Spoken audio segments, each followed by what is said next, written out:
প্রিয় শিক্ষার্থীবৃন্দ, Amity coaching সেন্টারের পক্ষ থেকে তোমাদের সবাইকে জানাই স্বাগতম। আজ আমরা আলোচনা করতে চলেছি west Bengal council of higher secondary education class 12 fourth সেমিস্টারের রাইটিং স্কিল সেকশন নিয়ে। তোমরা সকলেই জানো তোমাদের রাইটিং স্কিল সেকশনে ইমেল রাইটিং বলে একটি পার্ট আছে। তো আমরা এর পূর্বে আমাদের এই চ্যানেলে ইমেল রাইটিং নিয়ে দুটো ভিডিও আপলোড করেছি। তো পার্ট 1 যে ভিডিও আপলোড করেছি সেখানে আমরা পুঙ্খানুপুঙ্খভাবে আলোচনা করেছি হোয়াট ইজ ইমেল রাইটিং, মানে ইমেল রাইটিং কি, এবং একই সঙ্গে আলোচনা করেছি টাইপস অফ ইমেল রাইটিং, মানে ইমেল রাইটিং কয় প্রকার ও কি কি, এবং সেই একই সঙ্গে আমরা এটাও আলোচনা করেছি স্ট্রাকচার অফ ইমেল রাইটিং, মানে একটা ইমেল রাইটিং এর স্ট্রাকচার বা গঠন কেমন হয়। এবং একেবারে শেষে আমরা যে বিষয়টা আলোচনা করেছি তা হলো example of email writing and important questions from email writing, অর্থাৎ ইমেল রাইটিং এর এক্সাম্পল বা উদাহরণ, এবং সেই একই সঙ্গে আলোচনা করেছি তোমার পরীক্ষায় আসতে পারে সম্ভাব্য এমন কয়টি ইমেল রাইটিং নিয়ে। তো ওই ইম্পর্টেন্ট কোশ্চেনগুলো আলোচনা করার প্রসঙ্গে আমি তোমাদেরকে জানিয়ে দিয়েছিলাম যে তোমার পরীক্ষায় কোন কোন পারপাজে ইমেল রাইটিং লিখতে হতে পারে। তো সেখানে আমরা 4টে পারপাজের কথা বলেছিলাম। যেমন প্রথমে কি ছিল যে ইমেল টু স্কুল অথরিটি, অর্থাৎ স্কুল কর্তৃপক্ষের কাছে ইমেল লেখো। 2 নম্বরে কি দিয়েছিলাম না ইমেল টু এডিটর, অর্থাৎ এডিটরের কাছে ইমেল লেখো। এবং 3 নম্বর যেটা রেখেছিলাম সেটা ছিল ইমেল টু অফিস, মানে কোনো অফিসে ইমেল লিখতে গেলে সেই ইমেলটা কেমন হয় তা আলোচনা করো। এবং 4 নম্বর যদি উপরের এই 3টে পার্ট না আসে তাহলে সব শেষে যেটা ইম্পর্টেন্ট যে ইমেল রাইটিং বাকি থাকে তা ছিল ইমেল টু ফ্রেন্ড, অর্থাৎ তোমার বন্ধুকে বা তোমার কোনো রিলেটিভকে ইমেল লেখো। তো এই 4টি পার্টের মধ্যে যে কোনো একটি পার্ট থেকে তোমার আপকামিং সেমিস্টার 4 এর এক্সামে প্রশ্ন আসার সম্ভাবনা সব থেকে বেশি। তাই তোমাদেরকে বলবো অবশ্যই এই 4টি পার্টই মুখস্থ করে তারপর তুমি তোমার সেমিস্টার 4 এর এক্সামে প্রবেশ করার চেষ্টা করো। তো এর পূর্বে আমি তোমাদের সেকেন্ড পার্টের যে ইমেল রাইটিং এর ভিডিও আপলোড করেছি সেখানে তোমাদের দেখিয়ে দিয়েছি বা ওই ভিডিওতে আলোচনা করেছি ইমেল টু স্কুল অথরিটি, অর্থাৎ স্কুল অথরিটির কাছে ইমেল রাইটিং লিখলে সেই ইমেলটা কেমন হয়, সেই ইমেলের সুন্দর স্ট্রাকচার দিয়ে এবং এক্সাম্পল দিয়ে তোমাদেরকে দেখিয়ে দিয়েছি যে কিভাবে এই ইমেলটা কাজ করে। তো আজকের ভিডিওতে আমরা আলোচনা করতে চলেছি ইমেল টু এডিটর, অর্থাৎ এডিটরের কাছে ইমেল লিখতে গেলে সেই ইমেলটা কেমন হয়। তো পুরো ভিডিও জুড়ে আমি তোমাদের সাথে আছি মানোয়ার স্যার, আর তোমরা দেখছো Amity coaching centre YouTube channel. ভিডিওটি শুরু করার পূর্বে প্রতিবারের ন্যায় ছোট্ট একটি রিকোয়েস্ট, যদি তোমরা এখনো পর্যন্ত আমাদের চ্যানেলে নতুন হয়ে থাকো তাহলে অবশ্যই চ্যানেলটিকে সাবস্ক্রাইব করে পাশে থাকা বেল আইকনটি প্রেস করো, যাতে করে আমাদের চ্যানেলে আপলোড হওয়া সমস্ত এডুকেশনাল ভিডিওগুলো সবার আগে পৌঁছে যায় তোমার ফোনে। তো চলো আর দেরি না করে শুরু করা যাক আজকের ভিডিও। তো আমি বোর্ডের একেবারে উপরে লিখে দিয়েছি ইমেল ড্রাফটিং টু এডিটর, অর্থাৎ এডিটরের কাছে ইমেল ড্রাফট করো বা এডিটরের কাছে ইমেল লেখো। তো এখানে এডিটরকে এই বিষয়টা তোমাদের সবার প্রথমে জানতে হবে। তোমরা সকলেই জানো এডিটর হচ্ছে একজন নিউজ পেপারের ডিরেক্টরকে বলা হয়, মানে খবরের কাগজ বা নিউজ পেপার যেটা আছে বা পত্রিকা যেটা আছে সেই পত্রিকার যিনি সম্পাদক ওনাকে এডিটর বলা হয়। তো এই খবরের কাগজের সম্পাদক বা এই এডিটরকে ওনাকে যদি তোমাকে ইমেল রাইটিং লিখতে দেওয়া হয় তাহলে তুমি কেমন করে লিখবে। তো আজকে আমি এমন একটা ফরম্যাট তোমাদেরকে শেখাবো যে ফরম্যাটটা শিখলে তোমাকে এডিটরের কাছে যেই সমস্যা নিয়ে ইমেল লিখতে দেওয়া হোক না কেন তুমি অবশ্যই সেই ইমেল রাইটিংটা লিখে তারপরেই ঘরে আসতে পারবে। তো চলো আমরা দেখে নেই যে এডিটরের কাছে যদি তোমাকে ইমেল রাইটিং লিখতে দেয় তাহলে সেখানে কেমন প্রশ্ন হতে পারে। তো আমি এখানে সবথেকে গুরুত্বপূর্ণ 3টা প্রশ্ন অ্যাড করেছি। এই 3টা প্রশ্নের মধ্যে যে কোনো একটা প্রশ্ন তোমার উচ্চ মাধ্যমিক সেমিস্টার 4 এর এক্সামে আসার চান্স সবথেকে বেশি। তো কেমন সেই প্রশ্নগুলো? প্রথমে কি বলছে যে write an email to the editor of A news paper, মানে একটা ইমেল ড্রাফট করো কাকে? বলছে to the editor of A news paper, মানে কোনো খবরের কাগজের একজন সম্পাদককে। কি নিয়ে? বলছে complaint about the poor road condition in your locality, অর্থাৎ কি যে তোমার যে এলাকা বা তোমার যে এরিয়া সেখানে রাস্তার কন্ডিশন খুবই খারাপ, তাই তোমার এলাকার রাস্তার এই খারাপ কন্ডিশন নিয়ে কমপ্লেইন্ট বা অভিযোগ জানিয়ে এডিটরকে বা ওই সম্পাদককে একটি ইমেল রাইট করো বা একটি ইমেল ড্রাফট করো। এবং 2 নম্বর প্রশ্নে কি বলা হচ্ছে? বলছে রাইট অ্যান ইমেল, মানে একটা ইমেল লেখো কাকে? বলছে to the editor of A news paper, মানে একটা পত্রিকার সম্পাদককে একটা ইমেল লেখো। কি নিয়ে? বলছে ডেসক্রাইবিং, মানে বর্ণনা করো about the problem of drinking water in your locality. ধরো তোমার এলাকায় পানীয় জলের প্রচণ্ড সমস্যা, বিশেষ করে যখন সামার সিজন আসে মানে গ্রীষ্মের সময় এই পানীয় জলটা কি হয় সমস্যাটা একটু বেড়ে যায়, এই নিয়ে তুমি এডিটরের কাছে একটি ইমেল লেখো। এবং 3 নম্বর যে সবথেকে ইম্পর্টেন্ট কোশ্চেন দেওয়া আছে কি বলছে ড্রাফট অ্যান ইমেল, মানে একটা ইমেল লেখো কাকে? বলছে to the editor of A news paper, মানে খবরের কাগজের ডিরেক্টরকে বা সম্পাদককে। কি নিয়ে?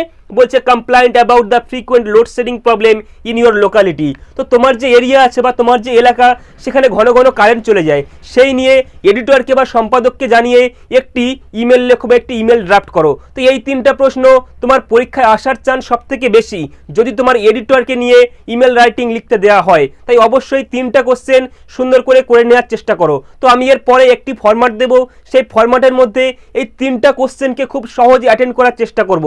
তো চলো আমরা দেখে নেই যে এর ফরম্যাটটা কেমন হয় এবং কেমন করে সেই ফরম্যাটকে কাজে লাগিয়ে আমরা এই 3টে প্রশ্নের উত্তর একেবারে সহজে করে আসতে পারবো। তো তোমরা এখন আমার পিছনে বোর্ডে যে স্ট্রাকচারটাকে দেখতে পাচ্ছ, এটা আসলে কোনো স্ট্রাকচার বা ফরম্যাট নয়। তাহলে এটা কি? এটা হচ্ছে একটা মোক্ষম অস্ত্র। আর এই অস্ত্রকে সাথে নিয়েই যদি তুমি তোমার উচ্চ মাধ্যমিক সেমিস্টার পরের এক্সামে প্রবেশ করতে পারো, তাহলে সেমিস্টার পরের এক্সামে এই যে ইমেল টু এডিটর থেকে তোমাকে যাই কোশ্চেন আসুক তুমি অবশ্যই লিখে তারপরেই ঘরে আসতে পারবে।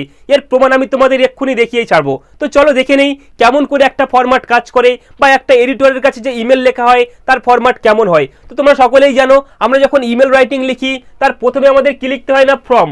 তো আমরা এর আগে যে ইমেলগুলো লিখেছি সেখানেও তোমাদেরকে দেখিয়ে দিয়েছিলাম যে কেমন করে একটা ইমেল লিখতে হয় বা একটা ইমেল রাইটিং এর কটা পার্ট থাকে। তো প্রতিবারের মতো আমি আবারও লিখে দিয়েছি ফ্রম দিয়ে, তারপর আমার যেটা আমার ইমেল আইডি আছে সেটাকে আমি মেনশন করে দিয়েছি। তো তুমি কি করবে, ওই ফ্রম লেখার পরে তোমার যে ইমেল আইডি সেটাকে মেনশন করে দেবে ঠিক আগের মতো।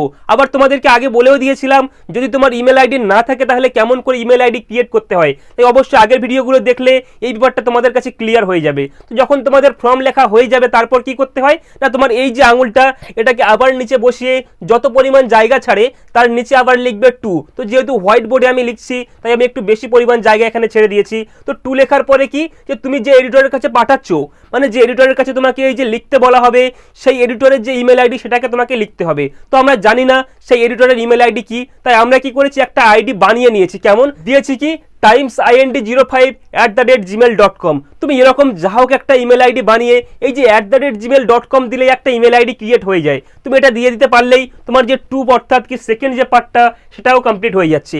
এরপর কি করবে, আবার একটু জায়গা 1 আঙুল পরিমাণ ছেড়ে দিয়ে তোমার লিখবে সাবজেক্ট। আর সাবজেক্টে কি লিখতে হবে, সাবজেক্ট দেওয়ার পর তোমার লিখবে কমপ্লায়েন্ট অ্যাবাউট। কমপ্লায়েন্ট অ্যাবাউট মানে কি, যে অভিযোগ সম্পর্কে, মানে এটার সম্পর্কে অভিযোগ করা হচ্ছে। এরপর একটা শূন্যস্থান দেওয়া আছে। তো এই শূন্যস্থানে তুমি কি লিখবে এই বিষয়ে আমি পরে আলোচনা করছি। যখন তোমাকে সাবজেক্ট লেখা হবে আবার তোমার এই আঙুলটাকে বসিয়ে একটু জায়গা ছেড়ে দিয়ে আবার তুমি লিখবে ডেট। আর এখানে সেই ডেটটা লিখবে যেদিন তুমি ইমেলটাকে ড্রাফট করছো। তো আজকে যেহেতু 16 তারিখ তাই আমি এখানে 16/12/2025 এই ডেটটাকে লিখে দিয়েছি। দেওয়ার পর তুমি কি করবে, আবার এই আঙুলটাকে বসিয়ে তুমি লিখবে রেসপেক্টেড স্যার। রেসপেক্টেড স্যার লেখার পরে তুমি এবার শুরু করবে তোমার ইমেল ড্রাফটিং এর সবথেকে মেন যে পার্ট অর্থাৎ কি মূল বডি। তো মূল বডিতে আমি এমন কিছু কমন লাইন দিয়েছি যেটা তোমরা প্রত্যেকটা এডিটোরিয়াল যে ইমেল আছে সমস্ত এডিটোরিয়াল ইমেলের ক্ষেত্রে ব্যবহার করতে পারবে। যেমন কি বলা হচ্ছে, প্রথম লাইনে দিয়েছি কি I am student and as well as a daily reader of your news paper. তো এই ইন্ট্রোডাকশন লাইনটা অবশ্যই আমাদেরকে মেনশন করতে হবে। কি বলছি যে আই এম স্টুডেন্ট মানে আমি একজন ছাত্র অথবা ছাত্রী, আর কি বলছি অ্যাজ ওয়েল অ্যাজ মানে সেই সঙ্গে a daily reader of your newspaper, আপনার যে খবরের কাগজ বা আপনার যে সংবাদ পত্রিকা সেই সংবাদপত্রের আমি একজন প্রত্যাহিক পাঠক। পরে কি বলছে, বলছে through the column of your daily stream news paper, মানে আপনার এই খবরের কাগজের শিরোনামের মাধ্যমে বা খবরের কাগজের হেডিং এর মাধ্যমে কি বলছে এখানে, বলছে I would like to draw attention to the problem of, বলছে I would like to draw attention আমি মনোযোগ আকর্ষণ করতে চাই বা আমি জানাতে চাই কি নিয়ে, বলছে কি বলছে টু দ্য প্রবলেম মানে হচ্ছে এই সমস্যা নিয়ে। অফ দেওয়ার পরে দেখো একটা শূন্যস্থান দেওয়া আছে। এবার কি দেওয়া আছে না, ইন আওয়ার লোকালিটি মানে আমার এলাকায়। তো এই শূন্যস্থানে কি লিখবে এটাও তোমাদের আমি একটু পরে বলে দিচ্ছি। তো এরপর তোমাদের যখন ইন আওয়ার লোকালিটি পর্যন্ত লেখা হয়ে যাবে তারপর তুমি প্যারাকে চেঞ্জ করে দেবে, দিয়ে কি লিখবে যে the people of this area মানে এই এরিয়ার বা এই এলাকার পিপলরা বা লোকজনেরা কি হচ্ছে, বলছে আর ফেসিং গ্রেট ইনকনভেনিয়েন্স মানে কি করছে, বলছে আর ফেসিং তারা সম্মুখীন হচ্ছে কিসের, বলছে গ্রেট ইনকনভেনিয়েন্স মানে হচ্ছে বিরাট অসুবিধার। তো এই এরিয়ার লোকজনগুলো এরা বিশাল সমস্যার সম্মুখীন হচ্ছে। তারপরের লাইনে তুমি কি লিখবে যে থ্রু ইউর নিউজ পেপার মানে আপনার খবরের কাগজের মাধ্যমে I would request to the authority of government আমি সরকারি কর্তৃপক্ষকে রিকোয়েস্ট করব। কি রিকোয়েস্ট করব, বলছে কি যে that they would take action as soon as possible মানে তারা অ্যাকশন নিক মানে তারা প্রতিক্রিয়া নিক অ্যাজ সুন অ্যাজ পসিবল যত তাড়াতাড়ি সম্ভব। তো তোমার এলাকায় যে সমস্যা আছে এই সমস্যার জন্য গভর্নমেন্ট যত তাড়াতাড়ি সম্ভব তারা প্রতিক্রিয়া নিক বা তারা অ্যাকশন নিক। তো এরপর যখন তোমার অ্যাজ সুন অ্যাজ পসিবল পর্যন্ত লেখা হয়ে যাবে তারপর তুমি কি করবে, আবার তোমার এই আঙুলটাকে ওই লেখার নিচে বসিয়ে অতটা পরিমাণ জায়গা ছেড়ে দিয়ে তুমি লিখবে থ্যাঙ্কিং ইউ।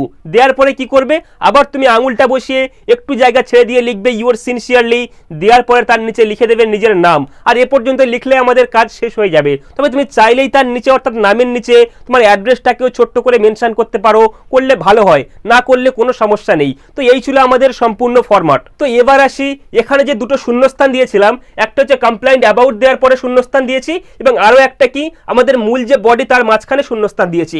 এই শূন্যস্থানে তুমি কি লিখবে? দেখো, আমি যখন ভিডিওটি শুরু করি তখন তোমাদেরকে বলে দিয়েছিলাম যে এডিটর থেকে যদি তোমাকে ইমেল রাইটিং লিখতে দেওয়া হয় সেখানে ইম্পর্টেন্ট কোশ্চেন কি থাকতে পারে। তো সেই ইম্পর্টেন্ট কোশ্চেনগুলোর মধ্যে সব থেকে প্রথমে যে কোশ্চেনটা রেখেছিলাম কি ছিল, যে পুয়ার রোড কন্ডিশন। তারপরে কি ছিল, 2 নম্বরে রেখেছিলাম ড্রিঙ্কিং ওয়াটার প্রবলেম। 3 নম্বরে কি ছিল, যে ফ্রিকোয়েন্ট লোডশেডিং।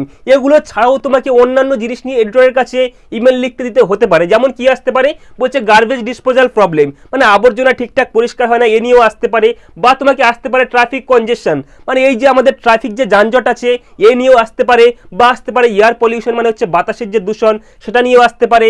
বা আসতে পারে প্রবলেম অফ স্ট্রিট লাইট, মানে রাস্তার উপরে যে লাইটগুলো আছে এগুলোর সমস্যা নিয়ে তোমাকে ইমেল লিখতে হতে পারে। তো কি নিয়ে আসছে বা কি নিয়ে আসবে এটা আমার জানার কোনো প্রয়োজন নেই। আমাকে যাই নিয়ে আসুক আমি সেটা করে আসবো, এবং আমাকে পারতেই হবে। কেমন করে? তো তোমাকে কিছুই করার দরকার নেই, জাস্ট তোমাকে যে বিষয় লিখতে বলা হবে, যে কমপ্লেইন্ট অ্যাবাউট দেওয়ার পরে তোমার কোশ্চেনের মধ্যে যে পার্টটুকু থাকবে সেই পার্টটুকু তুমি এখানে মেনশন করে নেবে। আর এই পার্টটুকু যেমন আমি লিখেছি কি, যে পুয়ার রোড কন্ডিশন, ওখানে কি দেওয়া ছিল কি, যে complaint about poor road condition, আমি সেখান থেকে সবটাকে বাদ দিয়ে শুধু পুয়ার রোড কন্ডিশনটাকে তুলে এনেছি। আর এই পুয়ার রোড কন্ডিশন এইটুকুকে আমি কি করব, এখান থেকে কপি করে নিয়ে এই জায়গায় একবারে লিখবো আর এই জায়গায় একবারে লিখবো, কোনো পরিবর্তন করব না। আর সেম টু সেম এটা লেখার পরেই কি হবে, আমার সম্পূর্ণ ইমেলটা কমপ্লিট হয়ে যাবে। তো তাহলে এখানে লিখলে কি হবে, যে complaint about poor road condition, আর ওই লাইনটা এখানে লিখলে কি হবে, যে I would like to draw attention to the problem of poor road condition. দেওয়ার পরে তাহলে কি হবে, আমার টোটাল জিনিসটা বা টোটাল যে স্ট্রাকচারটা কমপ্লিট হয়ে যাবে। এবং এই যে স্ট্রাকচারটা লিখলে সম্পূর্ণ 5 নাম্বার পাওয়ার যোগ্য একটা পজিশনে চলে যাবে। তাহলে তোমরা বুঝতে পারছো যে যাই নিয়ে আসুক এডিটরের কাছে তোমাকে ইমেল যদি লিখতে দেওয়া হয়, তুমি অবশ্যই এই ফরম্যাটটাকে কাজে লাগিয়ে তোমাকে পৃথিবীর যে প্রান্ত থেকে যেই সাবজেক্ট নিয়ে দিক, তুমি অবশ্যই সেই সাবজেক্টের যে মেন যে পয়েন্টটুকু সেটুকুকে নোট আপ করে নেবে। আর সেই মেন পয়েন্টটিকে নিয়ে একবার তোমরা সাবজেক্টে লিখবে আর একবার তোমরা মেন বডির মধ্যে লিখবে, লিখলেই তোমার কাজ কমপ্লিট। যদি আমাদের রোড কন্ডিশন না এনে যদি আমাদের ড্রিঙ্কিং ওয়াটার প্রবলেম নিয়ে আসতো, আমরা সেম এখানে লিখে দিতাম ড্রিঙ্কিং ওয়াটার প্রবলেম। তো কি আসতো, যে complaint about drinking water problem, এবং এখানে কি আসতো, যে I would like to draw attention to the problem of drinking water problem in our locality. তো বুঝতেই পারছো এখানে যতগুলো আমাদের অপশন দেওয়া আছে প্রত্যেকটা অপশন এখানে কাজ করবে। অর্থাৎ কি, এই স্ট্রাকচারকে কাজে লাগিয়ে পৃথিবীর সমস্ত এডিটোরিয়াল যে ইমেল আছে সবগুলো লেখা সম্ভব। তো শিক্ষার্থীবৃন্দ, এই ছিল আমাদের আজকের ভিডিও। আশা করি তোমরা সকলেই এডিটরের কাছে যে ইমেল লিখতে হয় সেই ইমেল রাইটিংটা তোমরা ক্লিয়ারলি বুঝতে পেরেছো। আর যদি এখনো পর্যন্ত বুঝতে কোনো সমস্যা হয় তাহলে স্ক্রিনের উপরে যে নাম্বারটা শো হচ্ছে এই নাম্বারে কন্ট্যাক্ট করে আমাদের অফিসিয়াল হোয়াটসঅ্যাপ গ্রুপে জয়েন হয়ে যাও। আমরা সেখানে সম্পূর্ণ ফ্রিতে সমস্ত সেমিস্টারের নোটসগুলোকে প্রোভাইড করি, কোনো রকম মূল্য বা টাকা ছাড়াই। তাই যদি এখনো পর্যন্ত আমাদের গ্রুপে তুমি জয়েন না হয়ে থাকো তাহলে অবশ্যই জয়েন হয়ে যাও। আর সেই সঙ্গে তোমাদেরকে বলবো, যদি তোমরা এখনো পর্যন্ত আমাদের চ্যানেলে সাবস্ক্রাইব না করে থাকো তাহলে অবশ্যই সাবস্ক্রাইব করেই তারপরেই ভিডিওটিকে স্কিপ করো। তাহলে দেখা হচ্ছে পরবর্তী কোনো ভিডিওতে। ভিডিওটি একেবারে শেষ পর্যন্ত দেখার জন্য অ্যামিটি কোচিং সেন্টারের পক্ষ থেকে তোমাদের সবাইকে জানাই ধন্যবাদ।